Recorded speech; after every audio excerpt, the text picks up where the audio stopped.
Pakistan air హోస్టెస్లు Pakistan International Airlines లో cabin క్రూగా పనిచేస్తున్న అందమైన అమ్మాయిలు పాకిస్తాన్ యొక్క ఇస్లామాబాద్ నగరం నుండి కెనడాకు వెళ్తున్నారు. తిరిగి ఇస్లామాబాద్ కు రావాలి కదా, రావడం లేదు. కెనడాలో మిస్ అవుతున్నారు.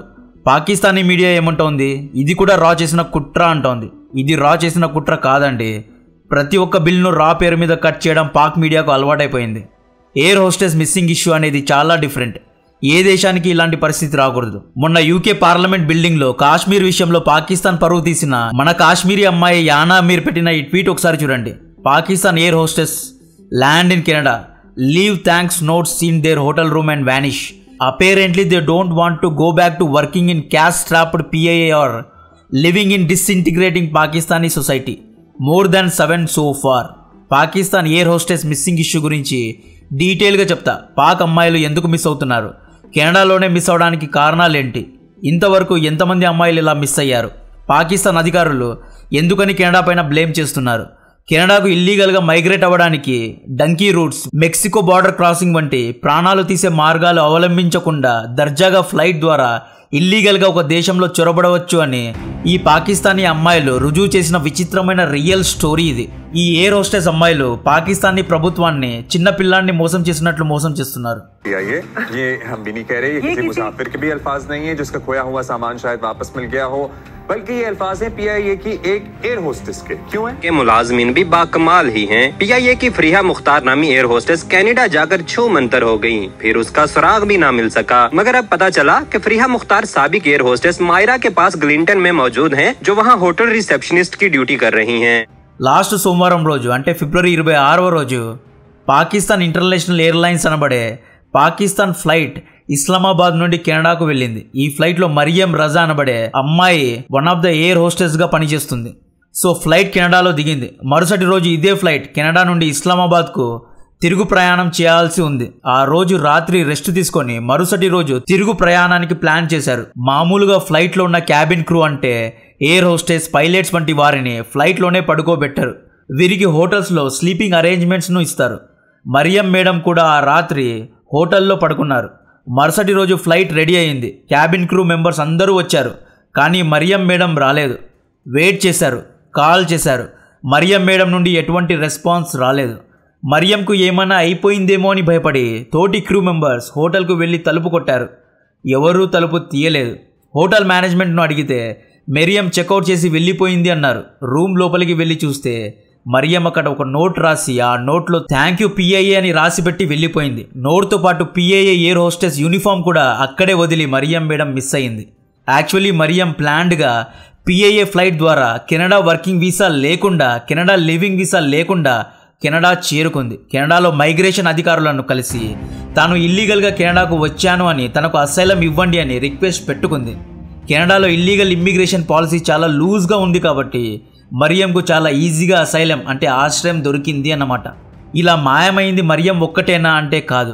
జనవరి 2024లో ఫైజా ముఖ్తార్ అనే ఇంకొక మేడం కూడా సేమ్ ఇలాగే మాయమైంది. ఈమె కూడా పాకిస్తాన్ ఇంటర్నేషనల్ ఎయిర్లైన్స్లో ఎయిర్ హోస్టెస్గా పనిచేసేది. సేమ్ ఇదే కాన్సెప్ట్లో మిస్ అయింది. ఇలా చేసింది వీరిద్దరేనా అంటే కాదు. ఇలాంటి కేసెస్ 2018 నుండి పాకిస్తాన్లో జరుగుతున్నాయి. కెనడాలో మిస్ అయ్యి అసైలం తీసుకునే ట్రెండ్ను 2016లో మహీరా అనే పాక్ అమ్మాయి మొదలుపెట్టింది. ఈమె కూడా ఒక ఎయిర్ హోస్టెస్. దురదృష్టం ఏంటి అంటే ఈమె కూడా PIA ఫ్లైట్లో పనిచేసేది. ఈ అమ్మాయి కెనడాలోని టొరంటో నగరంలో సేమ్ ఇదే కాన్సెప్ట్లో కెనడాలో అసైలం తీసుకుంది. మహీరాను చూసి 2018లో ఫరేహా ముఖ్తార్ అనే అమ్మాయి ఇదే పని చేసింది. కెనడాకు వచ్చిన ఫరేహా ముఖ్తార్కు అసైలం ఎలా తీసుకోవాలో, కెనడాలో ఏ అధికారులను కలవాలో, ఎలా కాంటాక్ట్ చేయాలో గైడెన్స్ను ఇచ్చింది మహీరానే. ఇలా ఈ అమ్మాయిల గ్యాంగ్ ఒక టీం లాగా ఫామ్ అయ్యి ఎయిర్ హోస్టెస్ను ఒక్కొక్కరిగా కెనడాలో లాగుతున్నారు. 2023లో 7 మంది అమ్మాయిలు ఇదే ట్రెండ్ ఫాలో అయ్యారు అని చెప్తున్నారు. 2024లో 2 అమ్మాయిలు ఇదే ట్రెండ్ ఫాలో అయ్యారు. దాదాపు 15 నుండి 20 మంది అమ్మాయిలు ఇలా మిస్ అయ్యారు. Pakistan International airlines crew members miss అవడానికి కారణం PIA ఎయిర్లైన్స్ కంపెనీ దివాలా తీయడమే. ఇది పాక్ ప్రభుత్వం నడిపే కంపెనీ. ఈ కంపెనీ అసెట్ వాల్యూ అంటే ఈ కంపెనీను ఈరోజు అమ్మితే వచ్చే డబ్బు 4,000 కోట్ల రూపాయలు. కానీ ఈ కంపెనీకి ఉన్న అప్పులు 20,000 కోట్ల రూపాయలు. పాక్ ప్రభుత్వం ఈ కంపెనీను అమ్మేయాలి అని చూస్తోంది. కానీ లాస్ మేకింగ్ కంపెనీను కొనడానికి ఎవ్వరూ ముందుకు రావడం లేదు. ఈ కంపెనీ దివాలా తీయడానికి కారణం పాక్ యొక్క ఆర్థిక వ్యవస్థ కుప్పకూలడం. దీంతో పాకిస్తాన్ ఎయిర్లైన్స్ తన ఎంప్లాయీస్కు చాలా నెలల నుండి శాలరీస్ ఇవ్వడం లేదు. శాలరీస్ ఇవ్వకపోతే ఈ అమ్మాయిలు ఏం చేస్తారు? కెనడా వరకు ఫ్రీగా ఫ్లైట్లో వెళ్ళి కెనడాలో అసైలం తీసుకుంటున్నారు. పాకిస్తాన్ ఇంటర్నేషనల్ ఎయిర్లైన్స్కు స్పోక్స్ పర్సన్ అయిన అబ్దుల్లా హఫీజ్ ఏమన్నారు అంటే కెనడా పైన బ్లేమ్ చేశాడు. కెనడాలో అసైలం పాలసీస్ లిబరల్గా ఉన్నాయి అని, అసైలం కోసం ఎవరొచ్చినా మీరు ముందు వెనక చూసుకోకుండా అసైలం ఇస్తున్నారు కాబట్టి ఇలా జరుగుతోంది అని కెనడా ప్రభుత్వం పైన బ్లేమ్ చేశాడు.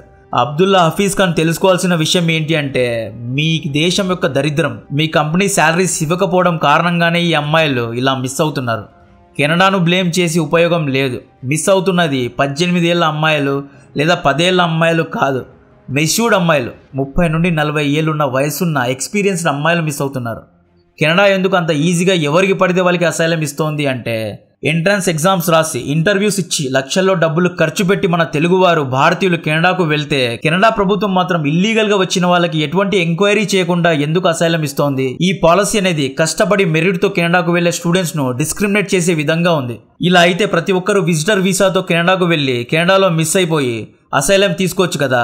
అది కెనడా రిపబ్లికా లేదా బనానా రిపబ్లికా అని చాలామంది అడుగుతున్నారు. దీనికి కారణం చెప్తా. కెనడా యొక్క టోటల్ పాపులేషన్ 3.82 crores. ఇందులో దాదాపు 76 లక్షల మంది వలస వచ్చిన వారే ఉంటారు, అంటే ఇమ్మిగ్రెంట్స్ ఉంటారు అన్నమాట. ఈ ఇమ్మిగ్రెంట్స్లో దాదాపు 18 లక్షల మంది భారతీయులే ఉన్నారు. దాదాపు 3 లక్షల మంది పాకిస్తాన్ ఇమ్మిగ్రెంట్స్ కెనడాలో ఉంటున్నారు.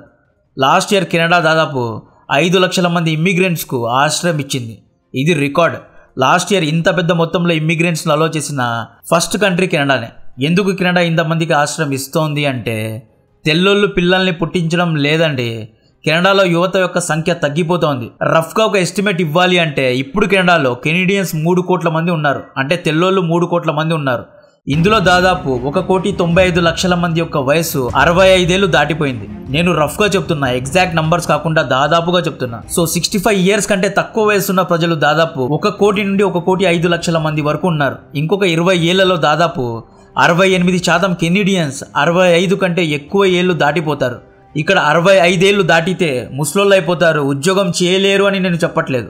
65 ఏళ్ళు దాటిన వారు హార్డ్ వర్క్స్ చేయడానికి ఇష్టపడరు. హార్డ్ వర్క్స్ అంటే హెవీ ట్రక్స్ను డ్రైవ్ చేయడం, మైనింగ్స్లో పనిచేయడం, వ్యవసాయంలో పనిచేయడం, ట్యాక్సీస్ నడపడం, మ్యానుఫ్యాక్చరింగ్ యూనిట్స్లో పనిచేయడం, కన్స్ట్రక్షన్ పనుల్లో లేబర్స్గా పనిచేయడం వంటి పనులు 65 ఏళ్ళు 70 ఏళ్ళు దాటిన వారు చేయలేరు. కెనడా యొక్క ఆర్థిక వ్యవస్థ అభివృద్ధి చెందాలి అంటే ఇటువంటి పనులు చేయడానికి కార్మికులు కావాలి, లేబర్ ఫోర్స్ కావాలండి. కాబట్టే కెనడా ఫ్రీ అసైలం పాలసీ అంటోంది. వేరే దేశాల యువతకు ఆశ్రయం ఇస్తోంది. వేరే దేశాల్లో ఉన్న 70-80 ఏళ్ల వాళ్ళకి కెనడాకు ఆశ్రయం ఇవ్వమనండి చూద్దాం. కెనడా ఇవ్వదు. కెనడా తనకు తాను ఫేక్ బ్రాండింగ్ చేస్తోంది. మీరు కనుక కెనడా జియోగ్రఫీ ఒకసారి చూస్తే కెనడాలోని 90% ప్రజలు ఈ లైన్కు యువతలి వైపు ఉంటారు. ఇంత పెద్ద కెనడాలో 90% ప్రజలు ఈ ఏరియాస్లో నివసిస్తూ ఉంటారు. ఇంత పెద్ద ఏరియాలో కేవలం 10% మంది మాత్రమే ఉంటారు. కెనడా యొక్క 90% ఏరియాలో కేవలం 10% ప్రజలు ఉంటారు. కెనడా యొక్క 10% ఏరియాలో 90% ప్రజలు నివసిస్తూ ఉంటారు. యుఎస్ బార్డర్ దగ్గరలో ఉన్న ఏరియాలో సూర్యుడి కిరణాలు తాకుతాయి. ఈ ఏరియా నివసించడానికి అనుకూలంగా ఉండే ఏరియా కాబట్టే 90% మంది ప్రజలు ఇక్కడే ఉంటారు. మిగతా ఈ పెద్ద ఏరియా దాదాపు 10 నుండి 12 నెలల వరకు మంచుతో కప్పబడి ఉంటుంది. అసైలం తీసుకున్న ఇల్లీగల్ ఇమ్మిగ్రెంట్స్కు ఈ మంచు ప్రాంతాల్లో పనులు చేయిస్తారు. మంచులో వీరి యొక్క రక్తం గడ్డ కట్టేలా చేస్తారు. కెనడా అనేది మేకప్ లాంటిది. మేకప్ తీసేస్తే వేరేలాగా ఉంటుంది. కెనడాలో ఉన్న మన వ్యూవర్స్ కెనడా పరిస్థితి గురించి నాకు ఇన్స్టాగ్రామ్లో మెసేజెస్ పంపుతూ ఉంటారు. కెనడాలో రెంట్ యొక్క కాస్ట్ చాలా హైగా ఉంది అని. ఇక్కడ కనిపించే సిటీస్ యొక్క రెంట్స్ చాలా హైగా ఉన్నాయి కాబట్టి చాలామంది ఇమ్మిగ్రెంట్స్ మంచు ప్రదేశాల్లో నివసించాల్సి వస్తుంది. ప్రతిరోజు 2 నుండి 3 గంటలు వర్క్ కోసం ట్రావెల్ చేయాల్సి వస్తుంది. వర్క్ ప్లేసెస్ అనేవి ఈ సిటీస్లోనే ఉంటాయి కాబట్టి ప్రతిరోజు 2 and fro 4 గంటల వరకు ట్రావెలింగ్ చేయాల్సిన పరిస్థితి అక్కడ ఉంది. మన భారతీయులు, మన తెలుగు వాళ్ళు కెనడా నుండి అమెరికాకు షిఫ్ట్ అవ్వాలి అనుకుంటున్నారు. ఎందుకంటే కెనడాలో క్లైమేట్ సెట్ కావడం లేదు. కెనడాలో హౌసింగ్ రేట్స్ చాలా హైగా ఉన్నాయి. రోజు రోజుకి ధరలు పెరుగుతున్నాయి, రెంట్స్ పెరుగుతున్నాయి. సో పాకిస్తాన్ ఎయిర్ హోస్టెస్ అమ్మాయిలకు కెనడా ఎందుకు ఆశ్రయం ఇస్తోంది అంటే కెనడాకు లేబర్ ఫోర్స్ కావాలి. కెనడా జనాభా ఓల్డ్ అవుతోంది.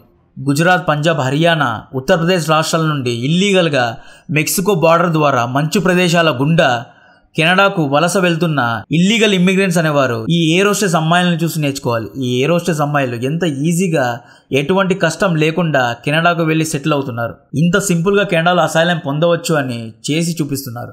కాంటెంట్ నచ్చితే వీడియోను లైక్ చేయండి, ఛానల్ను సబ్స్క్రైబ్ చేసి అందరికీ షేర్ చేయండి.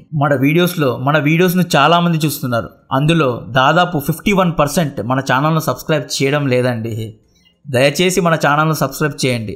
దీనివల్ల ఇంత కష్టపడి చేస్తున్న కాంటెంట్కు ఒక రికగ్నిషన్ దొరుకుతుంది. మన సబ్స్క్రైబర్స్ పెరిగితే మన ఛానల్ యొక్క రీచ్ కూడా పెరుగుతుంది.